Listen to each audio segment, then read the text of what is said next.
ಸಹನೆಗಿಂತ ದೊಡ್ಡ ತಪಸ್ಸಿಲ್ಲ. ಕುರಿ ಸಾಕಾಣಿಕೆಯಲ್ಲಿ ಸಂತಾನೋತ್ಪತ್ತಿ ಅಥವಾ ಬ್ರೀಡಿಂಗ್ ಕೂಡ ಒಂದು ದೊಡ್ಡ ತಪಸ್ ಮಾಡ್ದಂಗೆ. ಹಾಯ್ ಎಲ್ರಿಗೂ ನಮಸ್ಕಾರ, ನಾನು ನಿಮ್ಮ ದಯಾನಂದ್ SM ಫಾರ್ಮ್ಸಿಂದ. ನನಗೆ ತುಂಬ ಜನ ಫೇಸ್ಬುಕ್ಕಲ್ಲಿ, ಇನ್ಸ್ಟಾಗ್ರಾಮಲ್ಲಿ ಮತ್ತು ಹಳೆಯ ಯೂಟ್ಯೂಬ್ ವೀಡಿಯೋದಲ್ಲಿ ಕೂಡ DM ಮಾಡ್ತಿದ್ರಿ. ಸರ್, ಹೇಗೆ ಫ್ಯಾಟ್ನಿಂಗ್ ಬಗ್ಗೆ A to Z ಎಕ್ಸ್ಪ್ಲೇನ್ ಮಾಡಿದ್ರು, ನಮಗೆ ಬ್ರೀಡಿಂಗ್ ಬಗ್ಗೆ ನಾಲೆಜ್ ಬೇಕು, ಬ್ರೀಡಿಂಗ್ ಬಗ್ಗೆ ನನಗೆ A to Z ಎಕ್ಸ್ಪ್ಲೇನ್ ಮಾಡಿ ಸರ್ ಅಂತ ತುಂಬ ಜನ ರಿಕ್ವೆಸ್ಟ್ ಮಾಡಿದ್ರಿ. ಅದಕ್ಕೋಸ್ಕರ ಬ್ರೀಡಿಂಗ್ ಅಥವಾ ಸಂತಾನೋತ್ಪತ್ತಿ ಬಗ್ಗೆ ಈ ವಿಡಿಯೋದಲ್ಲಿ ನಾನು ಕಂಪ್ಲೀಟಾಗಿ ತಿಳಿಸ್ಕೊಡ್ತೀನಿ. ನೋಡಿ, ನನ್ನ ವಿಡಿಯೋ 1,000 ವ್ಯೂಸ್ ಆಗುತ್ತೋ 1,00,000 ವ್ಯೂಸ್ ಆಗುತ್ತೋ ನನಗದು ನೆಸೆಸಿಟಿ ಇಲ್ಲ. ಯಾಕೆಂದರೆ ಇದರಿಂದ ನಾನು ಯಾವುದೇ ರೀತಿ ಆದಾಯನ ಎಕ್ಸ್ಪೆಕ್ಟ್ ಮಾಡ್ತಾ ಇಲ್ಲ. ನನ್ನ ಮೇನ್ ಗುರಿ ಅಥವಾ ಉದ್ದೇಶ, ಈ ವಿಡಿಯೋ ನೋಡಿರೋ 10 ಜನದಲ್ಲಿ 5 ಜನಕ್ಕಾದ್ರೂ ಈ ಕುರಿ ಸಾಕಾಣಿಕೆ ಅಥವಾ ಬ್ರೀಡಿಂಗ್ ಬಗ್ಗೆ ಅಥವಾ ಫ್ಯಾಟ್ನಿಂಗ್ ಬಗ್ಗೆ ಇರೋ ಡೌಟ್ಸ್ ಕ್ಲಿಯರ್ ಆಗಬೇಕು. ಮತ್ತು ಯಾವುದೇ ಅವರು ಕಷ್ಟಪಟ್ಟು ದುಡ್ದಿರೋ ₹1 ದುಡ್ಡನ್ನು ನನಗೆ ಕೊಟ್ಟು ಅವರು ಅದನ್ನು ತಿಳ್ಕೊಳ್ಳೋದು ಬೇಡ. ಅವ್ರು ಆರಾಮಾಗಿ ಮನೇಲಿ ಕೂತ್ಕೊಂಡು ಅವರೊಂದು ಮೊಬೈಲು ಅಥವಾ ಒಂದು ಲ್ಯಾಪ್ಟಾಪಲ್ಲೋ ಕೂತ್ಕೊಂಡು ನೋಡಿ ಈ ಬ್ರೀಡಿಂಗ್ ಅಥವಾ ಫ್ಯಾಟ್ನಿಂಗ್ ಬಗ್ಗೆ ನಾನು ಏನು ವೀಡಿಯೋಸ್ ಮಾಡ್ತಾಯಿದ್ದೀನಿ ಅದ್ರ ಬಗ್ಗೆ ತಿಳ್ಕೊಂಡು ಅವರದ್ರ ಅನುಕೂಲ ಪಡ್ಕೋಬೇಕು. ಆವಾಗಲೇ ನನ್ನ ಮನಸ್ಸಿಗೆ ಶಾಂತಿ ಮತ್ತು ತೃಪ್ತಿ. ವಿಡಿಯೋ ಡಿಸ್ಕ್ರಿಪ್ಷನಲ್ಲಿ ನಮ್ಮ ಪೇಜ್ದು ವಾಟ್ಸಪ್ ಚಾನಲ್ ಲಿಂಕ್ ಹಾಕಿರ್ತೀನಿ. ಆ ವಾಟ್ಸಪ್ ಚಾನಲ್ನಲ್ಲಿ ನಮ್ಮ ಫಾರ್ಮಲ್ಲಿ ಸೇಲ್ಸ್ಗೆ ಅವೈಲಬಲ್ ಇರೋ ಅನಿಮಲ್ಸ್ ಬಗ್ಗೆ ಅಪ್ಡೇಟ್ ಮಾಡ್ತಾ ಇರ್ತೀನಿ. ಇಂಟ್ರೆಸ್ಟೆಡ್ ಬೈಯರ್ಸು ಅದಕ್ಕೆ ಜಾಯ್ನ್ ಆಗ್ಬೋದು. ಮತ್ತು ಜನರಲ್ ಡಿಸ್ಕಷನ್ ಇರುತ್ತೆ ಆ ಗ್ರೂಪಲ್ಲಿ. ಲೈಕ್ ಯಾರಿಗೋ ಒಂದು ಸಮಸ್ಯೆ ಬಂತು, ಹೊಸ್ದಾಗಿ ಕುರಿ ಸಾಕಾಣಿಕೆ ಮಾಡ್ತಾ ಇರೋರಿಗೆ ಮೆಡಿಸನ್ ಬಗ್ಗೆ ಆಗಲಿ ಅಥವಾ ಸೇಲ್ಸ್ ಬಗ್ಗೆ ಆಗಲಿ ಅಲ್ಲಿರೋ ಗ್ರೂಪ್ ಮೆಂಬರ್ ಜೊತೆ ನೀವು ಚರ್ಚಿಸ್ಬೋದು. ಸೊ ಇಂಟ್ರೆಸ್ಟೆಡ್ ಇರೋರು, ಆಸಕ್ತಿ ಇರೋರು ಮಾತ್ರ ಜಾಯ್ನ್ ಆಗಿ. ದಯವಿಟ್ಟು ಇಂಟ್ರೆಸ್ಟ್ ಇಲ್ಲದೆ ಇರೋರು ಜಾಯ್ನ್ ಆಗಿ ಸ್ಪ್ಯಾಮ್ ಮಾಡಬೇಡಿ, ಸರಿನಾ? ಹಾಗೆ ಇನ್ನೊಂದು ವಿಷಯ ಏನು ಅಂದರೆ, ನನ್ನ ಮೇನ್ ಉದ್ದೇಶ ಈ ವಿಡಿಯೋಗಳು ಮಾಡ್ತಾ ಇರೋದು ಏನು ಅಂತಂದರೆ, ಇದ್ರ ಬಗ್ಗೆ ಆಸಕ್ತಿ ಇರೋರಿಗೆ ಸಾಕಷ್ಟು ನಾಲೆಜ್ ಸಿಗ್ತಾ ಇಲ್ಲ, ಅಂದರೆ ಇನ್ಫಾರ್ಮೇಷನ್ ಸಿಗ್ತಾ ಇಲ್ಲ. ಸರ್ಚ್ ಮಾಡ್ತಿರಲ್ಲ, ಅದರಲ್ಲಿ ಅವ್ರಿಗೆ ಪೂರಕವಾದ ಮಾಹಿತಿ ಸಿಗ್ತಾ ಇಲ್ಲ. ಸೊ ಅದ್ರ ಬಗ್ಗೆ ಡೀಟೇಲ್ಡಾಗಿ ನನಗೇನು ಗೊತ್ತದನ್ನು ನಾನು ಎಕ್ಸ್ಪ್ಲೇನ್ ಮಾಡ್ತೀನಿ. ಸೊ ಅದು ಆಸಕ್ತಿ ಇರೋರಿಗೆ ತಲುಪಿ ಅವ್ರು ಇದನ್ನು ಕುರಿ ಸಾಕಾಣಿಕೆನ ಒಂದು ಉದ್ಯಮವಾಗಿ ತಗೋಬೇಕಾ ಬೇಡವಾ ಅಂತ ಅವ್ರು ಡಿಸೈಡ್ ಮಾಡಲಿ. ಅದಕ್ಕೋಸ್ಕರ ಈ ವಿಡಿಯೋಗಳನ್ನ ನಾನು ಮಾಡ್ತಿರೋದು. ನಿಮ್ಗೆ ಏನೇ ಡೌಟ್ಸ್ ಇದ್ದರೂ ಏನೇ ಇದ್ರೂ ವಿಡಿಯೋದಲ್ಲಿ ಕಮೆಂಟ್ ಮೂಲಕ ನಂಗೆ ತಿಳಿಸಿ. ಮುಂದಿನ ವಿಡಿಯೋಗಳಲ್ಲಿ ಅದ್ರ ಬಗ್ಗೆ ಖಂಡಿತ ನಾನು ಮಾಹಿತಿನ ನೀಡ್ತಾ ಹೋಗ್ತಾ ಇರ್ತೀನಿ. ಬನ್ನಿ ಶುರು ಮಾಡೋಣ. ಸೊ ಪಾಯಿಂಟ್ ನಂಬರ್ 1 ಬಂದು ಬ್ರೀಡಿಂಗ್ ಅಥವಾ ಸಂತಾನೋತ್ಪತ್ತಿ ಅಂದರೆ ಏನು. ನಿಮ್ಮ ಹತ್ರ ಇರೋ ಒಂದು ಒಳ್ಳೆಯ ಹೆಣ್ಣು ತಳಿ ಅಥವಾ ಫೀಮೇಲ್ ಶೀಪ್ನ ಒಳ್ಳೆ ಟಗರು ಜೊತೆ ಅಂದರೆ ಒಳ್ಳೆ ಜೀನ್ಸ್ ಇರೋ ಟಗರು ಜೊತೆ ಕ್ರಾಸ್ ಅಥವಾ ಮಿಲನ ಮಾಡಿಸೋದನ್ನ ನಾವು ಬ್ರೀಡಿಂಗ್ ಅಂತ ಅಥವಾ ಸಂತಾನೋತ್ಪತ್ತಿ ಅಂತ ಕರಿತೀವಿ. ಏನು ಹೇಳಿ, ನಿಮ್ಮ ಹತ್ರ ಇರೋ ಬೆಸ್ಟ್ ಫೀಮೇಲ್ ಶಿಪ್ನ ಬೆಸ್ಟ್ ರ್ಯಾಮ್ ಜೊತೆ ಕ್ರಾಸ್ ಮಾಡಿದಾಗ ಅದರಿಂದ ಬರೋ ಒಳ್ಳೆ ತಳಿಯ ಮರಿಗಳನ್ನ ನಾವು ಬ್ರೀಡಿಂಗ್ ಅಂತ ಕರಿತೀವಿ. ಸೊ ಯಾವ್ಯಾವ ಥರ ಬ್ರೀಡಿಂಗ್ಸ್ ಇದೆಯಪ್ಪ? ಸೊ ಟೈಪ್ಸ್ ಆಫ್ ಬ್ರೀಡಿಂಗ್ ಅಥವಾ ಸಂತಾನೋತ್ಪತ್ತಿನೂ ನಾನು ಎಕ್ಸ್ಪ್ಲೇನ್ ಮಾಡ್ತೀನಿ ನಿಮಗೆ. ಸೊ ಮೊದಲನೇದು ಬಂದು ಆಯ್ಕೆ ಆಧಾರಿತ ಮಿಲನ ಅಥವಾ ಸೆಲೆಕ್ಟಿವ್ ಬ್ರೀಡಿಂಗ್.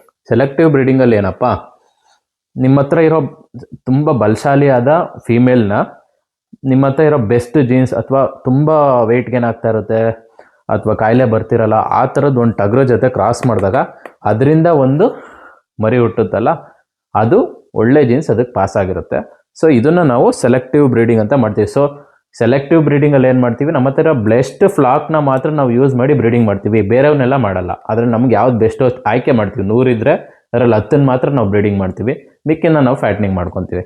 ಎರಡನೇದು ಬಂದು ದೂರದ ಸಂಬಂಧ ಅಥವಾ ಲೈನೇಜ್ ಬ್ರೀಡಿಂಗ್ ಅಂತಲೂ ಕೂಡ ಕರಿತೀವಿ. ಏನಪ್ಪ ಇದು ಲೈನೇಜ್ ಬ್ರೀಡಿಂಗ್ ಅಂತ ಅಂದರೆ, ಈಗ ನಿಮ್ಮ ಹತ್ರ ಒಂದು ತುಂಬ ಬಲಶಾಲಿಯಾದ ಟಗರಿರುತ್ತೆ, ಅದು ಬೆಲೆ ಸುಮಾರು 1 ಲಕ್ಷ 2 ಲಕ್ಷನೂ ಕೂಡ ಇರುತ್ತೆ ಕೆಲವೊಂದು ಟಗರುಗಳ ಬೆಲೆ. ಯಾಕಂದರೆ ಅದು ಲೈನೇಜ್ ಆ ಥರ ಇರುತ್ತೆ. ಅದು ಕ್ರಾಸ್ ಮಾಡಿರೋ ಫೀಮೇಲ್ಸ್ಗಳೆಲ್ಲ ನಿಮಗೆ ಒಳ್ಳೆ ರಿಸಲ್ಟ್ಸ್ ಕೊಡ್ತಾ ಇರುತ್ತೆ. ಕೆಲವೊಂದು ಟ್ವಿನ್ಸ್ ಕೊಡ್ತಾ ಇರುತ್ತೆ ಕುರಿಗಳಲ್ಲಿ. ಯೂಶಲಿ ಕುರಿಗಳಲ್ಲಿ ಟ್ವಿನ್ಸ್ ಬರಲ್ಲ, ಸೊ ಟ್ವಿನ್ಸ್ ಕೊಡ್ತಾ ಇರುತ್ತೆ, ಟ್ರಿಪ್ಲೆಟ್ಸ್ ಕೊಡ್ತಾ ಇರುತ್ತೆ. ಮತ್ತು ಆ ಬರೋ ಮರಿಗಳ ತೂಕ ಮತ್ತು ಹೈಟು ಎಲ್ಲ ತುಂಬ ವೇಗವಾಗಿ ಬರ್ತಾ ಇರುತ್ತೆ ಮತ್ತು ಬಲಶಾಲಿಯಾಗಿರುತ್ತೆ. ಸೊ ಅಂಥ ಟಗರದನ್ನ ಲೈನೇಜ್ನ ನೀವು ಕಾಪಾಡ್ಕೋಬೇಕಾಗುತ್ತೆ. ಸೊ ಅವಾಗ ಏನು ಮಾಡ್ತೀರಾ, ಅದರ ದೂರದ ಸಂಬಂಧ ಅಂದರೆ ಈಗ ತಾತನಿಂದ ಮೊಮ್ಮಗಳು ಕ್ರಾಸ್ ಮಾಡೋದು. ಯಾಕಂದರೆ ಈಗ ಅದಕ್ಕೆ ವಯಸ್ಸಾಯಿತು, ಅದು ಸಾಯೋ ಟೈಮ್ ಬಂತು ಅಂದಾಗ ಅದು ಮೊಮ್ಮಗಳಿಗೆ ಅದನ್ನ ಕ್ರಾಸ್ ಮಾಡಿ ಅದರಲ್ಲಿ ಜನ್ರೇಷನ್ಸ್ನ ನೀವು ಉಳಿಸ್ಕೊಳ್ಳೋದನ್ನೇ ಲೈನೇಜ್ ಬ್ರೀಡಿಂಗ್ ಅಂತ ಕರಿತೀವಿ. ಸೊ 3ನೇ ಪಾಯಿಂಟ್ ಬಂದು ಒಂದೇ ತಳಿ ಸಂಬಂಧವಿಲ್ಲದ ಮಿಲನ. ಅಂದರೆ ನಿಮ್ಮ ಹತ್ರ ಫಾರ್ ಎಕ್ಸಾಂಪಲ್ 2 ಕೆಂಗುರಿ ಇರುತ್ತೆ, ಸರಿನಾ? ಈ ಕೆಂಗುರಿಲಿ ನೀವು 2 ನಿಮ್ಮ ಹತ್ರ ಬೆಸ್ಟ್ ಇರೋ ಅಂಥ 2 ಕೆಂಗೂರಿನ ಸೆಲೆಕ್ಟ್ ಮಾಡಿ, ಮೇಲು ಮತ್ತು ಫೀಮೇಲು. ಅದಕ್ಕೆ ಯಾವುದೇ ರೀತಿ ರಕ್ತ ಸಂಬಂಧ ಇರಲ್ಲ. ಅಂದರೆ ಈಗ ನಿಮ್ಮ ಹತ್ರ ಒಂದು ಕೆಂಗೂರಿ ಇರುತ್ತೆ, ಬೇರೆಯವ್ರ ಹತ್ರನೂ ಕೆಂಗೂರಿ ಇರುತ್ತೆ, ಅವ್ರ ಹತ್ರ ಇರೋ ಕೆಂಗೂರಿ ನಿಮ್ಗೆ ಇಷ್ಟ ಆಗಿರುತ್ತೆ. ಸೊ ನೀವೇನು ಮಾಡ್ತೀರಾ, ನಿಮ್ಮದು ಒಳ್ಳೆ ಬೆಸ್ಟ್ ರ್ಯಾಮೇ ಇರುತ್ತೆ, ಅವ್ರದ್ದು ಒಳ್ಳೆ ಬೆಸ್ಟ್ ಫೀಮೇಲ್ ಇರುತ್ತೆ. ಅವೆರಡನ್ನೂ ಕ್ರಾಸ್ ಮಾಡಿದಾಗ ನಿಮ್ಗೆ ಆಬ್ವಿಯಸ್ಲಿ ಕೆಂಗೂರಿಲೇ ಪ್ಯೂರೆಸ್ಟ್ ಫಾರ್ಮ್ ಅಥವಾ ಪ್ಯೂರೆಸ್ಟ್ ಬ್ರೀಡ್ಗಳು ಬರೋಕ್ಕೆ ಸ್ಟಾರ್ಟ್ ಆಗುತ್ತೆ. ಸೊ ಅದನ್ನು ನಾವು ಔಟ್ ಕ್ರಾಸಿಂಗ್ ಅಥವಾ ಒಂದೇ ತಳಿ ಸಂಬಂಧವಿಲ್ಲದ ಮಿಲನ ಅಂತ ಕರಿತೀವಿ. 4th ಪಾಯಿಂಟ್ ಬಂದು ಮಿಶ್ರ ತಳಿ ಮಿಲನ ಅಥವಾ ಕ್ರಾಸ್ ಬ್ರೀಡಿಂಗ್. ಇದು ತುಂಬ ಇಂಪಾರ್ಟೆಂಟು. ಏನಕ್ಕೆ ಅಂದರೆ ನಾವು ಯೂಶ್ವಲಿ ಕ್ರಾಸ್ ಬ್ರೀಡಿಂಗ್ನ ಟ್ರೈ ಮಾಡ್ತಾ ಇರ್ತೀವಿ. ಈಗ ಎಳಗ ಇದ್ದರೆ ಎಳಗನ ಬಂಡೂರು ಕ್ರಾಸ್ ಮಾಡ್ತಾ ಇರ್ತೀವಿ, ಅಥವಾ ಬಂಡೂರ್ನ ಡಾರ್ಪರ್ ಕ್ರಾಸ್ ಮಾಡ್ತಾ ಇರ್ತೀವಿ. ಏನಕ್ಕೆ ಅಂದರೆ ಈಗ 2 ಡಿಫ್ರೆಂಟ್ ಟೈಪ್ಸ್ ಆಫ್ ಬ್ರೀಡ್ಸ್ನ ನಾವು ಕ್ರಾಸ್ ಮಾಡಿದಾಗ ನಮಗೊಂದು ಯುನೀಕ್ ಪ್ರಾಡಕ್ಟ್ ಬರುತ್ತೆ, ಅಥವಾ ಯುನೀಕ್ ಟೈಪ್ ಆಫ್ ಒಂದು ಬ್ರೀಡ್ ಹುಟ್ಕೊಳ್ಳುತ್ತೆ. ಇದಕ್ಕೊಂದು ಸಣ್ಣ ಎಕ್ಸಾಂಪಲ್ ಕೊಡ್ತೀನಿ. ಡಾರ್ಪರ್ ಯಾವುದಕ್ಕೆ ಕ್ರಾಸ್ ಆಗಿದೆಯಪ್ಪ, 2 ಡಿಫ್ರೆಂಟ್ ಬ್ರೀಡ್ ಕ್ರಾಸ್ ಆಗಿ ಬಂದಿರೋದು. ಅದು ಒಂದು ಡಾರ್ಸೆಟ್ ಹಾರ್ನು, ಇನ್ನೊಂದು ಪರ್ಷಿಯನ್ ಬ್ಲ್ಯಾಕ್ ಹೆಡ್. ಇವೆರಡು ಕ್ರಾಸ್ ಆದಾಗ ಬಂದಿದ್ದ ತಳಿನೇ ಡಾರ್ಪರ್ ಅಥವಾ ಆಫ್ರಿಕನ್ ಡಾರ್ಪರ್ ಅಂತಲೂ ಕರೀತಾರೆ. ಸೊ ಡಾರ್ಪರಲ್ಲಿ ವೈಟ್ ಹೆಡ್ ಬ್ಲ್ಯಾಕ್ ಹೆಡ್ ಅಂತಲೂ ಬರುತ್ತೆ. ಸೊ ಡಾರ್ಪರಲ್ಲಿ ಮೇನ್ ಏನಕ್ಕಪ್ಪ ಡಾರ್ಪರ್ ಅಂತ ಫೇಮಸ್ ಆಗ್ತಾ ಇರೋದು, ರ್ಯಾಪಿಡ್ ವೆಯ್ಟ್ ಗೇನ್ ಇದೆ. ಎಷ್ಟು ಬೇಗ ಅಂದರೆ 3 months 4 months ಪ್ಯೂರೆಸ್ಟ್ ಫಾರ್ಮ್ ಇದ್ದರೆ 3 monthsಗೆಲ್ಲ 25-30 kilos ಬರುತ್ತೆ. And weighs up to 150-200 kg ಅದು ವೆಯ್ಟ್ ಗೇನ್ ಆಗುತ್ತೆ, ಮತ್ತು ಅದನ್ನು ಇಟ್ಕೋಬೋದು ನಾವು. ಆಮೇಲೆ ಮೇನ್ ಇನ್ನೊಂದೇನು ಅಂದರೆ ಡಿಸೀಸ್ ರೆಸಿಸ್ಟೆಂಟ್, ಅಷ್ಟು ಬೇಗ ಅದು ರೋಗಕ್ಕೆ ತುತ್ತಾಗಲ್ಲ, ತುಂಬ ಇಮ್ಯುನಿಟಿ ಪವರ್ ಇರುತ್ತೆ. ಸೊ ಈ ಥರ ನಾವು ಕಾಂಬಿನೇಷನಲ್ಲಿ ಕ್ರಾಸ್ ಬ್ರೀಡಿಂಗ್ ಮಾಡ್ತಾ ಇದ್ದಾಗ ನಮ್ಗೆ ಒಳ್ಳೊಳ್ಳೆ ರಿಸಲ್ಟ್ ಬರೋ ಚಾನ್ಸಸ್ ಇರುತ್ತೆ. ಸೊ ಅದರಲ್ಲಿ ಒಳ್ಳೆ ಜನ್ರೇಷನ್ಸ್ ತೆಗೆದಾಗ ನಿಮ್ಮ ಹತ್ರನೇ ಒಂದು ಒಳ್ಳೆ ಫ್ಲಾಕ್ ಉಟ್ಕೊಳ್ಳೋ ಸಾಧ್ಯತೆ ಇರುತ್ತೆ. So cross breeding is one of the important part of breeding. ಸರಿನಾ? ಲಾಸ್ಟ್ ಒನ್ ಬಂದು ಇನ್ಬ್ರೀಡಿಂಗ್. ಇದು ಮೇಜರ್ ಪಾಯಿಂಟು. ಇನ್ಬ್ರೀಡಿಂಗ್ ಮಾತ್ರ ಯಾವುದೇ ಕಾರಣಕ್ಕೂ ಆಗಬಾರ್ದು. ಏನಕ್ಕೆ ಅಂತ ಹೇಳ್ತೀನಿ. ಫಸ್ಟ್ ಇನ್ಬ್ರೀಡಿಂಗ್ ಅಂದರೆ ಈಗ ಒಂದೇ ತಂದೆಯಿಂದ ಮಗಳಿಗೆ ಕ್ರಾಸ್ ಮಾಡೋದು, ಅಥವಾ ಒಂದೇ ತಾಯಿಯಿಂದ ಮಗನಿಗೆ ಕ್ರಾಸ್ ಮಾಡೋದು, ಅಥವಾ ಅಣ್ಣ ತಂಗಿ ಇಬ್ರಿಗೂ ಕ್ರಾಸ್ ಮಾಡೋದು, ಇದನ್ನು ನಾವು ಇನ್ಬ್ರೀಡಿಂಗ್ ಅಂತೀವಿ. ಅಂದರೆ ರಕ್ತ ಸಂಬಂಧದ ಒಳಗೇನೆ ಕ್ರಾಸಿಂಗ್ ಮಾಡಬಾರ್ದು. ಮಾಡಿದ್ರೆ ಏನೇನು ಸಮಸ್ಯೆ ಬರುತ್ತೆ? ಮೊದಲನೇದು ಬಂದು ಹ್ಯಾಂಡಿಕ್ಯಾಪ್ ಆಗುತ್ತೆ ಫ್ಲಾಕು. ಅಂದರೆ ಕಾಲು ಸರಿಯಾಗಿ ಸೊಟ್ಟು ಗುಟ್ಟೋದು, ಅಥವಾ ಕಣ್ಣು ಐಬ್ ಬರೋದು, ಅಥವಾ ರೆಸ್ಪಿರೇಟರಿ ಇಶ್ಯೂಸ್ ಬರೋದು ಹುಟ್ಟಿದಾಗಿಂದ. ಸೊ ಮೇಜರಾಗಿ ಫಿಸಿಕಲ್ ಹ್ಯಾಂಡಿಕ್ಯಾಪ್ನೆಸ್ ಬರುತ್ತೆ, ಮತ್ತು ಬೇಗ ರೋಗಕ್ಕೆ ತುತ್ತಾಗ್ತಾ ಇರುತ್ತೆ. ಅವಾಗ ಹುಷಾರಿಲ್ಲದೆ ಆಗ್ತಾ ಇರುತ್ತೆ, ಅವಾಗ ರೋಗಗಳು ಬರ್ತಾ ಇರುತ್ತೆ, ಮುಗಿಸೋಗ್ತಾ ಇರುತ್ತೆ. ಕೊನೆ ಪಾಯಿಂಟ್ ಬಂದು ಸ್ಟಂಟೆಡ್ ಗ್ರೋತ್. ನೀವೆಷ್ಟಾರ ಮೇವು ಕೊಡಿ, ನಿಮಗೆ ಒಳ್ಳೆ ರಿಸಲ್ಟ್ ಬರ್ತಾರಲ್ಲ, ಬೇಗ ವೆಯ್ಟ್ ಗೇನ್ ಆಗ್ತಾರಲ್ಲ, ಗ್ರೋತ್ ಬರ್ತಾರಲ್ಲ. ಈಗ ನಿಮ್ಮ ಫ್ಲಾಕಲ್ಲೇ ಫ್ಯಾಟ್ನಿಂಗಲ್ಲಿ ತಂದಿರ್ತೀರ ಒಂದೊಂದು ಮರಿಗಳು, ಈಗ 90 ಮರಿ ಡೆವಲಪ್ಮೆಂಟ್ ಆಗ್ತಾ ಇರುತ್ತೆ, 10 ಮರಿ ಡೆವಲಪ್ಮೆಂಟ್ ಆಗ್ತಾರ.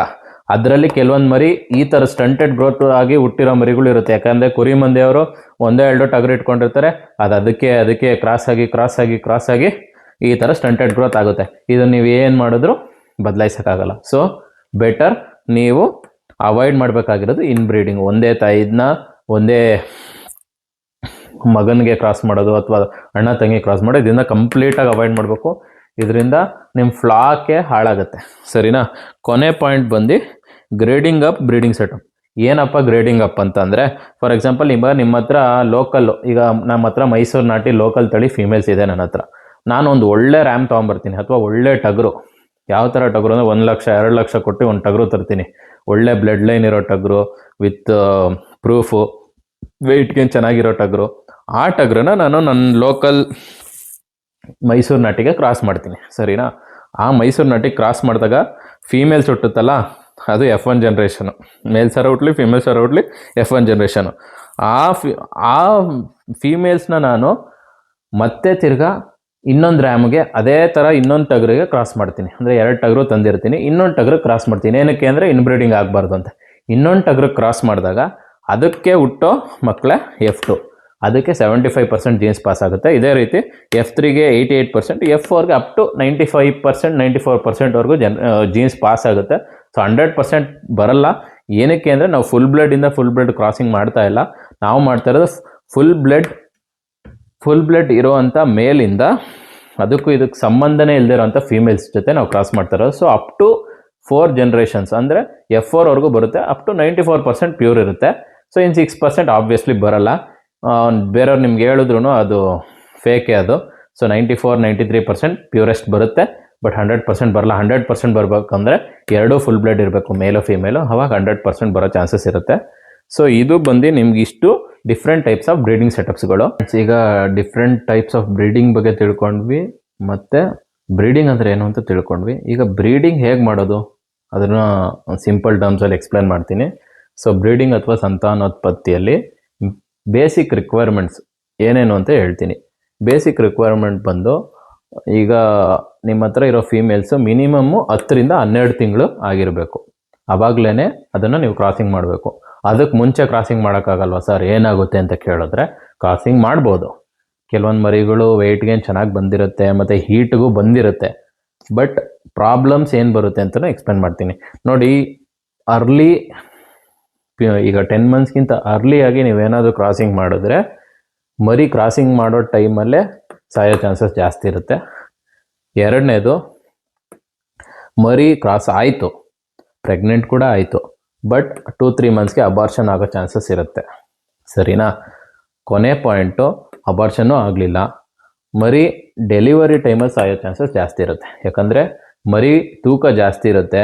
ಅದು ಡೆಲಿವರಿ ಟೈಮಲ್ಲಿ ಕರೆಕ್ಟಾಗಿ ಡೆಲಿವರಿ ಮಾಡೋಕ್ಕಾಗದೆ ಮಗು ಹೊಟ್ಟೆ ಒಳಗೆ ಸತ್ತಿ ತಾಯಿನೂ ಸಾಯ್ಬೋದು, ಇಲ್ಲ ಮಗು ಡೆಲಿವರಿ ಮಾಡಿದ್ಮೇಲೆ ತಾಯಿ ಸಾಯ್ಬೋದು. ಸೊ ಇದೆಲ್ಲ ಅವಾಯ್ಡ್ ಮಾಡೋಕ್ಕೆ ಅಟ್ಲೀಸ್ಟ್ ಮಿನಿಮಮ್ 1 ಇಯರ್ ವಿಂಡೋ ಕೊಡಿ. ನಿಮ್ಮ ಹತ್ರ ಹುಟ್ಟಿರೋ ಕಿಡ್ ಮಿನಿಮಮ್ 1 ಇಯರ್ ಅಥವಾ 10 ಮಂತ್ಸ್ ಆದರೂ ಆಗಬೇಕು, ಮತ್ತು ಒಳ್ಳೆ ವೆಯ್ಟ್ ಗೇನಲ್ಲಿರಬೇಕು. ಆಮೇಲೆ ಅದನ್ನು ನೀವು ಕ್ರಾಸಿಂಗಿಗೆ ಮಾಡಿ, ಇಲ್ಲ ಅಂದರೆ ಮರಿಗಳನ್ನ ಕಳ್ಕೊಬೇಕಾಗುತ್ತೆ. ಸೊ ಪಾಯಿಂಟು ಬಂದು ಹೀಟ್ ಸೈಕಲ್. ಹೀಟಿಗೆ ಯಾವಾಗ ಬರುತ್ತೆ ಸರ್ ನಮ್ಮ ಕುರಿಗಳು ಅಂತ ನೀವು ಕೇಳಿದ್ರೆ, ಪ್ರತಿ 16ರಿಂದ 17 ದಿನಗಳಿಗೊಮ್ಮೆ ಹೀಟಿಗೆ ಬರುತ್ತೆ. ಅದು ಎಷ್ಟೊತ್ತಿರುತ್ತೆ? 24 to 30 hours. ಸೇಮ್ ಈಗ ಹ್ಯೂಮನ್ಸಲ್ಲಿ ಯಾವ ಥರ ಇದೆ ಅದೇ ಥರ ಅದಕ್ಕೆ ಪ್ರೆಗ್ನೆನ್ಸಿ ಪೀರಿಯಡ್ ಅಥವಾ ಹೀಟ್ ವಿಂಡೋ ಅಂತ ಒಂದು ಕರಿತೀವಿ.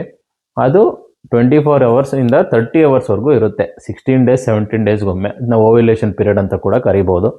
ಆ ಟೈಮಲ್ಲಿ ನೀವು ಕ್ರಾಸಿಂಗ್ ಮಾಡಿದ್ರೆ ನಿಮಗೆ ಪ್ರೆಗ್ನೆನ್ಸಿ ಆಗೋ ಚಾನ್ಸಸ್ 90% ಇರುತ್ತೆ. ಸರಿನಾ? ಸೊ ಇದು ಬಂದು 16 to 17 days ಒನ್ಸ್ ಬರುತ್ತೆ. 24 to 30 hours ಅಂದರೆ 1 ದಿನಗಳ ಕಾಲ ಇರುತ್ತೆ. ಹೇಗೆ ಗೊತ್ತಾಗುತ್ತೆ ಸರ್ ಅಂತಂದರೆ, ಮೇಲ್ಸ್ಗೆ ಅದು ಗೊತ್ತಾಗುತ್ತೆ. ಸ್ಮೆಲ್ ಅಥವಾ ಆರ್ಡರಿಂದನೇ ಕಂಡುಹಿಡಿಯುತ್ತೆ ಮೇಲ್ಸು, ಅದ್ರ ಜೊತೆ ಇದ್ದರೆ ಸಾಕು. ಇಲ್ಲಾಂದರೆ ನಿಮಗೆ ಹೇಗೆ ಗೊತ್ತಾಗುತ್ತೆ ಅಂದರೆ, ಅದು ಹಿಂದೆಗಡೆ ಬಾಲನ ತುಂಬ ಅಳ್ಳಾಡಿಸ್ತಿರುತ್ತೆ. ಸೊ ಅದು ನಿಮ್ಗೆ ಗೊತ್ತಾಗುತ್ತೆ, ನೀವು ಅಬ್ಸರ್ವ್ ಮಾಡ್ತಾ ಇದ್ದರೆ ನಿಮಗೆ ಗೊತ್ತಾಗುತ್ತೆ ಅದು ಹೀಟ್ ಸೈಕಲ್ಗೆ ಬಂದಿದೆಯಾ ಇಲ್ವಾ ಅಂತ. ಸೊ ಈ ಟೈಮಲ್ಲಿ ನೀವು ಕ್ರಾಸಿಂಗ್ ಮಾಡಿದ್ರೆ ಪ್ರೆಗ್ನೆನ್ಸಿ ಆಗೋ ಚಾನ್ಸಸ್ ತುಂಬ ಜಾಸ್ತಿ ಇರುತ್ತೆ. ಸೊ ನೆಕ್ಸ್ಟ್ ಪಾಯಿಂಟ್ ಬಂದು ಪ್ರೆಗ್ನೆನ್ಸಿ ಪೀರಿಯಡ್. ಎಷ್ಟು ತಿಂಗಳುಗಳ ಕಾಲ ಪ್ರೆಗ್ನೆಂಟ್ ಇರುತ್ತೆ ಇದು ಅಂತಂದರೆ, ಈಗ ಫಾರ್ ಎಕ್ಸಾಂಪಲ್ ಹೀಟ್ ಸೈಕಲ್ ನೀವು ಕ್ರಾಸಿಂಗ್ ಮಾಡಿದ್ರಿ. So next in 145 to 150 days ಅಥವಾ 5 ತಿಂಗಳು ತುಂಬಿದ ಮೇಲೆ ಯಾವಾಗ ಬೇಕಾದರೂ ಅದು ಮರಿನ ಹಾಕ್ಬೋದು. ಸೊ ಆ ಪ್ರೆಗ್ನೆನ್ಸಿ ಪೀರಿಯಡ್ ಏನಿದೆ 5 months ಇರುತ್ತೆ ಮಿನಿಮಮ್ಮು. ಕೆಲವೊಂದು 5 monthsಗಿಂತ ಅರ್ಲಿನೂ ಹಾಕುತ್ತೆ, ಕೆಲವೊಂದು 5.5 monthsಗೂ ಹಾಕುತ್ತೆ. ಸೊ ಆವ್ರೇಜ್ ಆಗಿ 5 months ಅಂತ ತೊಗೊಳ್ಳಿ. ಆ ಟೈಮಲ್ಲಿ 5 months ಆದಮೇಲೆ ನಿಮಗೆ ಲ್ಯಾಮ್ಸ್ ಅಥವಾ ಮರಿಗಳು ಬರೋಕ್ಕೆ ಸ್ಟಾರ್ಟ್ ಆಗುತ್ತೆ. ಸೊ ಫೈನಲ್ ಬಂದು ರ್ಯಾಮ್ ರಿಕ್ವೈರ್ಮೆಂಟ್ ಅಥವಾ ಟಗರು ಎಷ್ಟು ಬೇಕು. ಸೊ ಬೇಸಿಕ್ಕಾಗಿ ನಿಮಗೆ 20 ಹೆಣ್ಣು ಕುರಿಗಳಿಗೆ 1 ಟಗರು ಇಟ್ಕೊಂಡ್ರೆ ಉತ್ತಮ. ಸರಿನಾ? ನಿಮ್ಮ ಹತ್ರ ಶಕ್ತಿ ಇಲ್ಲ ಅಂದರೆ 25ವರೆಗೂ ಹೋಗ್ಬೋದು. 25 ಹೆಣ್ಣು ಕುರಿಗಳಿಗೆ 1 ಟಗರು ಇಟ್ಕೋಬೋದು. ಬಟ್ ನನ್ನ ಸಜೆಷನ್ನು 20 ಟಗರಿಗೆ ನೀವು 20 ಹೆಣ್ಮರಿಗೆ 1 ಟಗರುಗಳನ್ನ ನೀವು ಇಟ್ಕೋಬೇಕು ಕ್ರಾಸಿಂಗೋಸ್ಕರ.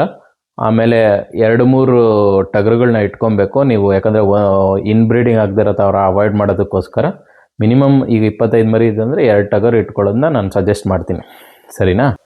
ಸೊ ಹಾಯ್, ನೀವೆಲ್ಲ ಕಾಯ್ತಾ ಇರೋಂಥ ಮೇನ್ ಟಾಪಿಕಿಗೆ ಬರ್ತೀನಿ, ಅಂದರೆ ಮನಿ ಅಥವಾ ದುಡ್ಡು. ಸೊ ನಾನು ಆವ್ರೇಜಾಗಿ ಈಗ 100 ಕುರಿ ಸಾಕಾಣಿಕೆ ಬ್ರೀಡಿಂಗಲ್ಲಿ ಮಾಡಿದ್ರೆ ಏನು ಖರ್ಚು ಬರುತ್ತೆ ಅನ್ನೋದನ್ನ ಎಕ್ಸ್ಪ್ಲನೇಷನ್ ಮಾಡ್ತೀನಿ. ಸೊ ಆವ್ರೇಜಾಗಿ ಸಿಂಪಲಾಗಿ ಒಂದು ಎಲಿವೇಟೆಡ್ ಶೆಡ್ನ ನೀವು ನಿರ್ಮಾಣ ಮಾಡಬೇಕು, 100 ಕುರಿ ಸಾಕಾಣಿಕೆ ಕೆಪಾಸಿಟಿ ಮಾಡಬೇಕು ಅಂತಂದರೆ ನಿಮಗೆ ಮಿನಿಮಮ್ 5 to 6 ಲಕ್ಷ ಖರ್ಚು ಬರುತ್ತೆ. ಸೊ ನಾವು 6 ಲಕ್ಷ ಅಂತ ರೆಫರೆನ್ಸಿಗೆ ತೊಗೊಳ್ಳೋಣ. ಸರಿನಾ? ಇನ್ನು ಫೀಡ್ ಕಾಸ್ಟು ಒಂದು ದಿನಕ್ಕೆ 1 ಫೀಮೇಲ್ ಅಥವಾ ಹೆಣ್ಣು ಕುರಿಗೆ ಎಷ್ಟು ಬರುತ್ತೆ? ಸರಿ, ಮೊದಲನೇ ಪಾಯಿಂಟ್ ಬಂದು ಕಾನ್ಸಂಟ್ರೇಟೆಡ್ ಫೀಡು. ಕಾನ್ಸಂಟ್ರೇಟೆಡ್ ಫೀಡ್ ಎಷ್ಟು ಕೊಡ್ತೀವಿ? ನಾವು ಫ್ಯಾಟಿಂಗ್ ಮಾಡ್ತಾಯಿಲ್ಲ, ಸೊ ಅದರಿಂದ ಬ್ಯಾಲೆನ್ಸಿಗೋಸ್ಕರ 150 ಗ್ರಾಮ್ ಕೊಡ್ತೀವಿ. ಸೊ 1 kg 30 ರೂಪಾಯಿ ಅಂತ ನಾವು ಕನ್ಸಿಡರ್ ಮಾಡಿದ್ರೆ, ಸೊ 150 ಗ್ರಾಮ್ಗೆ 4 ರೂಪಾಯಿ ಬಿತ್ತು. ಸರಿನಾ? ಡ್ರೈ ಫಾಡ್ರು. ಏನು ಡ್ರೈ ಫಾಡ್ರು ಅಂದರೆ ರಾಗಿ ಹುಲ್ಲು, ಹುರುಳಿ ಒಟ್ಟು, ಶೇಂಗಾ ಒಟ್ಟು, ತೊಗರಿ ಒಟ್ಟು, ಇದು ನಿಮ್ಮ ಕಡೆ ಯಾವುದು ಅವೈಲಬಲ್ ಇದೆ ಸಿಗುತ್ತೆ ಆರಾಮಾಗಿ, ಅದನ್ನು ನೀವು ಕೊಡಿ. ಸೊ 1 ಕುರಿಗೆ ನಾವು ದಿನಕ್ಕೆ 1 kg ಕೊಡ್ತೀವಿ. ಇದು ಬಾಡಿ ವೆಯ್ಟ್ ಪರ್ಸೆಂಟೇಜ್ ಮೇಲೆ ಡಿಪೆಂಡ್ ಆಗುತ್ತೆ. ಸೊ ನಾವು considering average body weight 25 to 30 kg. So ಈ ಬೇಸಿಸ್ ಮೇಲೆ ನಾನು ಇದನ್ನು ಕ್ಯಾಲ್ಕುಲೇಷನ್ ಮಾಡಿದ್ದೀನಿ. ಸೊ 1 kg ನಾವು ಡ್ರೈ ಪೌಡ್ರ್ ಕೊಡ್ತೀವಿ.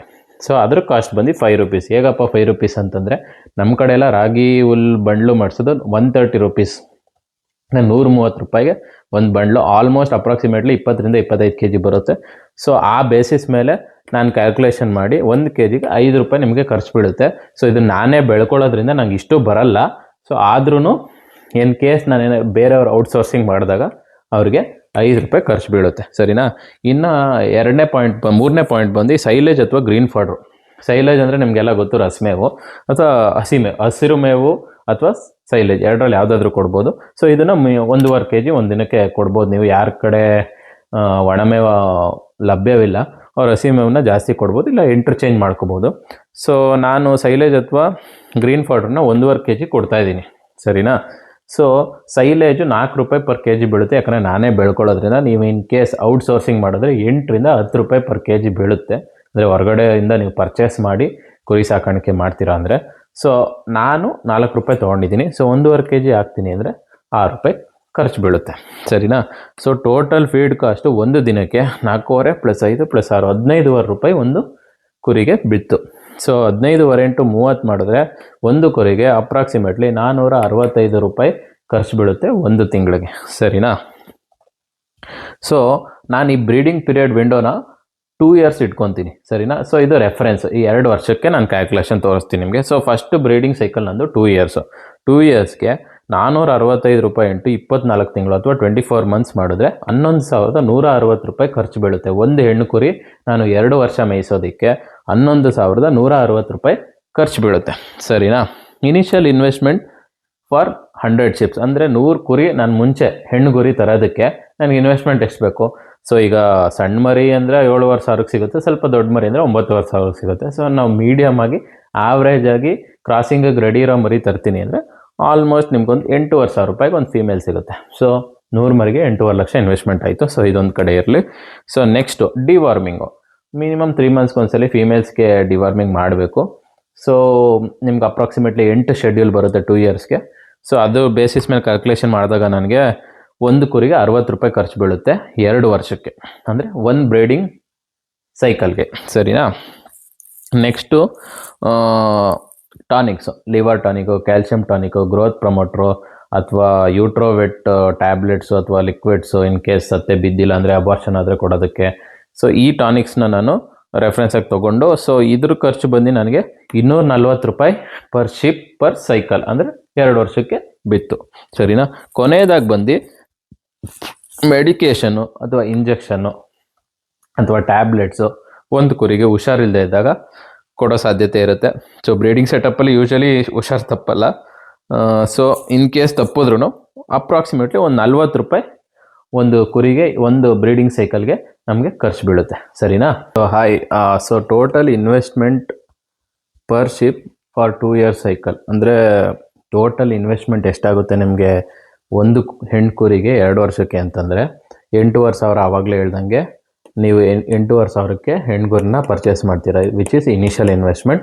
ಮತ್ತು 11,160 ಫೀಡ್ ಕಾಸ್ಟು ನಿಮಗೆ 2 ವರ್ಷಕ್ಕೆ ಒಂದು ಹೆಣ್ಣು ಕುರಿಗೆ, ಮತ್ತು 60 ರೂಪಾಯಿ ಬಂದು ಡಿವಾರ್ಮಿಂಗ್ ಕಾಸ್ಟು, 240 ರೂಪಾಯಿ ಬಂದು ಟಾನಿಕ್ಸ್ ಕಾಸ್ಟು, ಮತ್ತು 40 ರೂಪಾಯಿ ಬಂದು ಇಂಜೆಕ್ಷನ್ ಅಥವಾ ಮೆಡಿಸಿನ್ ಕಾಸ್ಟು. ಸೊ ಟೋಟಲ್ ನಿಮಗೆ 20,000 ಖರ್ಚು ಬೀಳುತ್ತೆ ಒಂದು ಕುರಿಗೆ 2 ವರ್ಷ ಬ್ರೀಡಿಂಗ್ ಸೈಕಲ್ಗೆ. ಸರಿನಾ?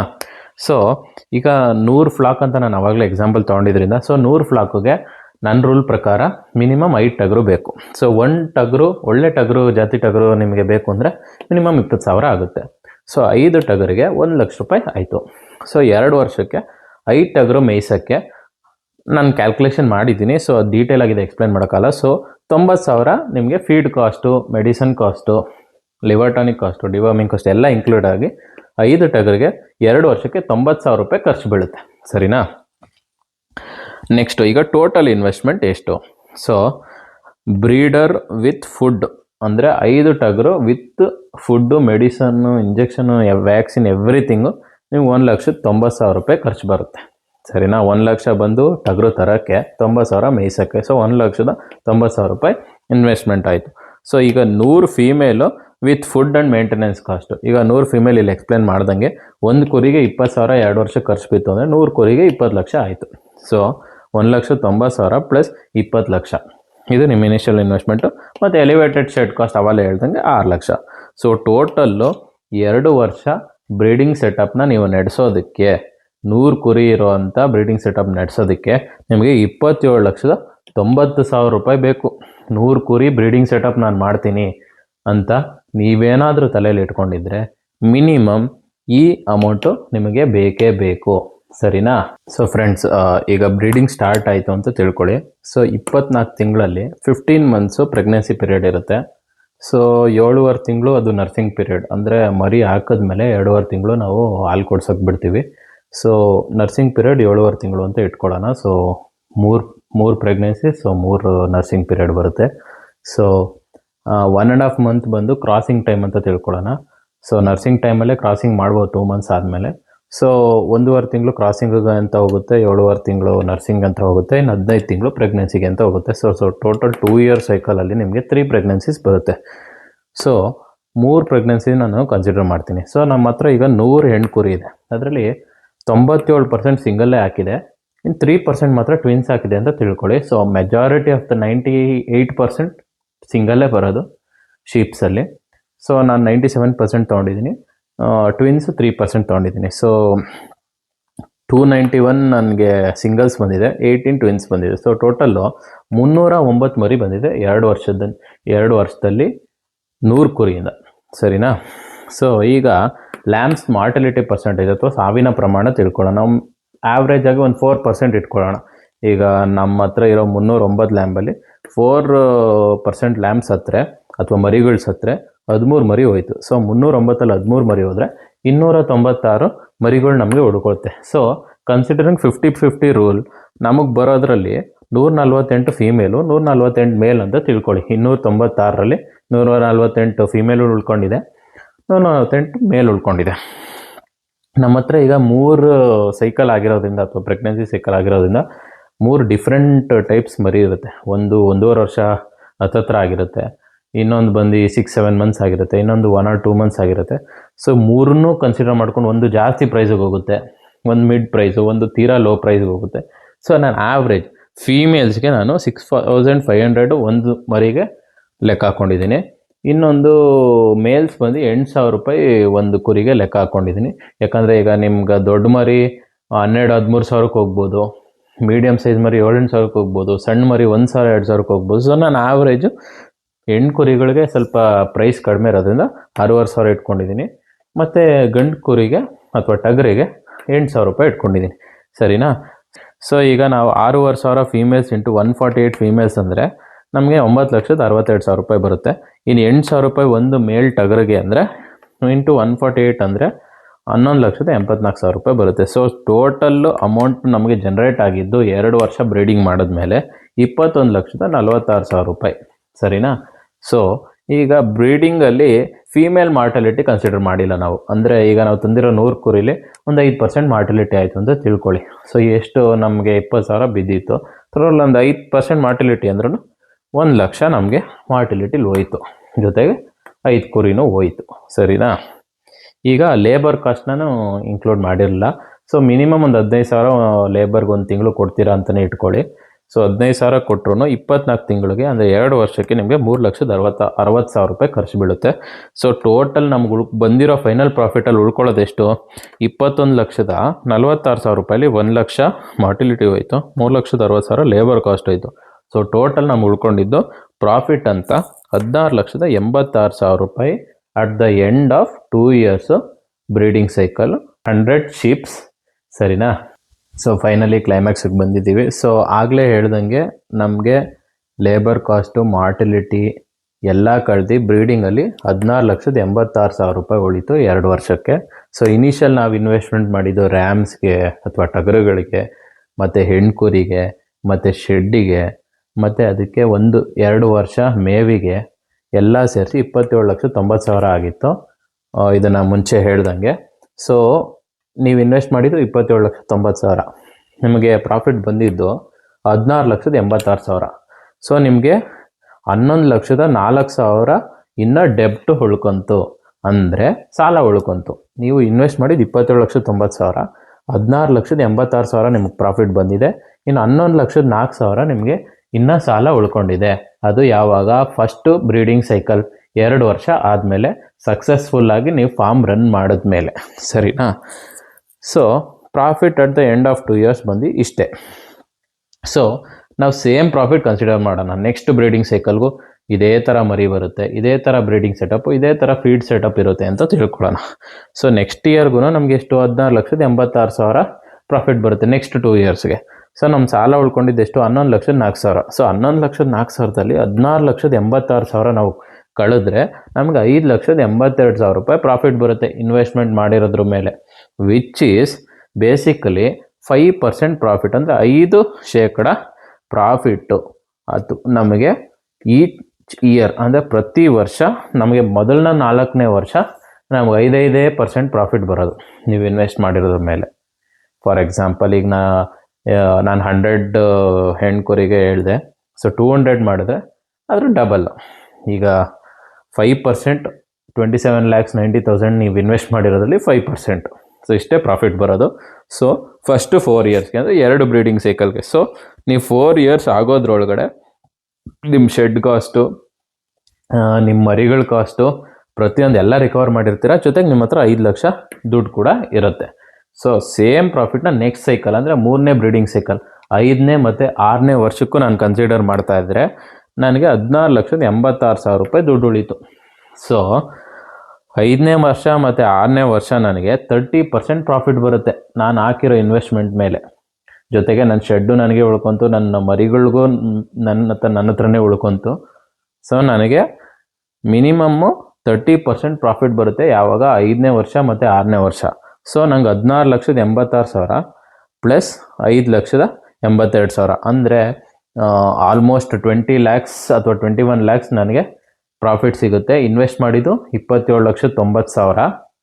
ಅದನ್ನು ನಾನು ಸ್ಟಾರ್ಟಿಂಗಲ್ಲಿ ಇನ್ವೆಸ್ಟ್ ಮಾಡಿದ್ದು. ಸೊ ನಂಗೆ 6 ವರ್ಷ ಬೇಕಾಗುತ್ತೆ ಅದನ್ನ ರಿಕವರ್ ಮಾಡಿ, ಜೊತೆಗೆ ನನಗೆ ಒಂದು 20 ಲಕ್ಷ ಪ್ರಾಫಿಟ್ ನೋಡೋಕ್ಕೆ.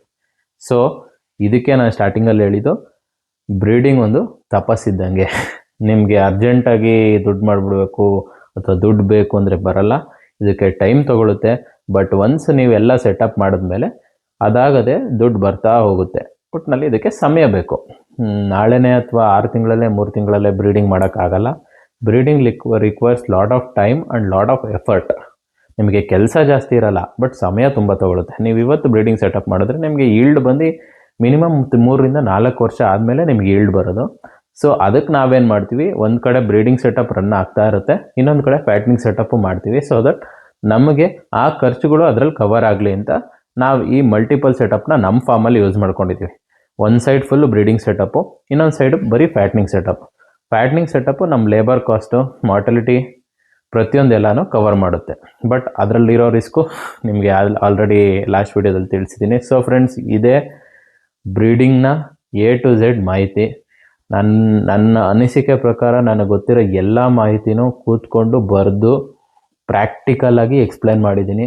ಇದಕ್ಕಿಂತ ಸಿಂಪಲ್ಲಾಗಿ, ಇದಕ್ಕಿಂತ ನೀಟಾಗಿ, ಈಸಿಯಾಗಿ ನನಗೆ ಗೊತ್ತಿರೋ ಪ್ರಕಾರ ಯಾರೂ ಎಫರ್ಟ್ಸು ಹಾಕಲ್ಲ, ಎಕ್ಸ್ಪ್ಲೈನೂ ಮಾಡಲ್ಲ, ಹೇಳ್ಕೊಡೋದು ಇಲ್ಲ. ಸೊ ದಯವಿಟ್ಟು ಆದಷ್ಟು ಎಲ್ಲ ರೈತರಿಗೆ ಶೇರ್ ಮಾಡಿ. ಯಾರು ಬ್ರೀಡಿಂಗ್ ಮಾಡ್ಕೋಬೇಕು ಅಂತ ಅನ್ಕೋತಾ ಇದ್ದಾರೆ, ಯಾರು ಫ್ಯಾಟ್ನಿಂಗ್ ಮಾಡಬೇಕು ಅಂತ ಅನ್ಕೊತಿದ್ದಾರೆ ಅಂಥವ್ರಿಗೆ ಶೇರ್ ಮಾಡಿ. ಇಷ್ಟೇ ಪ್ರಾಫಿಟ್ ಬರೋದು, ಇಷ್ಟೇ ದುಡ್ಡು ಬರೋದು.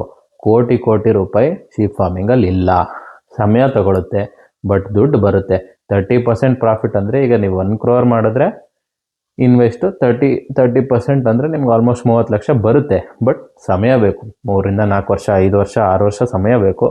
ಇವತ್ತು ಇನ್ವೆಸ್ಟ್ ಮಾಡಿದ್ದೀನಿ, ನನಗೆ ನಾಳೆ ದುಡ್ಡು ಬಂದ್ಬಿಡುತ್ತೆ ಅನ್ನೋದೆಲ್ಲ ಸುಳ್ಳು. ಸೊ ಇದನ್ನು ತಲೆಯಲ್ಲಿ ಇಟ್ಕೊಂಡು ಯಾರು ಬ್ರೀಡಿಂಗ್ ಮಾಡಬೇಕು ಅಂತಿದ್ದಾರೆ ಅವ್ರಿಗೆ ಬ್ರೀಡಿಂಗ್ ವಿಡಿಯೋ ಶೇರ್ ಮಾಡಿ, ಯಾರು ಫ್ಯಾಟ್ನಿಂಗ್ ಮಾಡಬೇಕು ಅಂತಿದ್ದಾರೆ ಅವ್ರಿಗೆ ಫ್ಯಾಟ್ನಿಂಗ್ ವಿಡಿಯೋ ಶೇರ್ ಮಾಡಿ. ಇನ್ನೂ ಏನಾದ್ರು ಡೌಟ್ಸ್ ಇದ್ದರೆ ಕಮೆಂಟ್ಸಲ್ಲಿ ತಿಳಿಸಿ. ಪ್ರತಿಯೊಂದು ಕಮೆಂಟ್ಗೂ ನಾನು ಉತ್ತರ ನೀಡ್ತೀನಿ. ನಿಮ್ದು ಏನೇ ಡೌಟ್ಸ್ ಇದ್ದರೂ ನಾನು ಕ್ಲಿಯರ್ ಮಾಡ್ತೀನಿ. ಸೊ ಸುಮಾರು ಜನ ರಿಕ್ವೆಸ್ಟ್ ಮಾಡಿದ್ರಿ ಬ್ರೀಡಿಂಗ್ ಬಗ್ಗೆ ಹೇಳಿ ಅಂತ. ಸೊ ಕಂಪ್ಲೀಟಾಗಿ ಹೇಳಿದ್ದೀನಿ. ಇಷ್ಟು ಹೇಳ್ತಾ ಈ ವಿಡಿಯೋನ ಇಲ್ಲಿಗೆ ಮುಕ್ತಾಯಗೊಳಿಸ್ತಾ ಇದ್ದೀನಿ. ಇಷ್ಟೊತ್ತರೆಗೂ ಪೇಷನ್ಸಾಗಿ ಕೇಳಿದ್ದಕ್ಕೆ ಎಲ್ಲರಿಗೂ ತುಂಬು ಹೃದಯದ ಧನ್ಯವಾದಗಳು. Thank you all. See you in the next video. Thank you.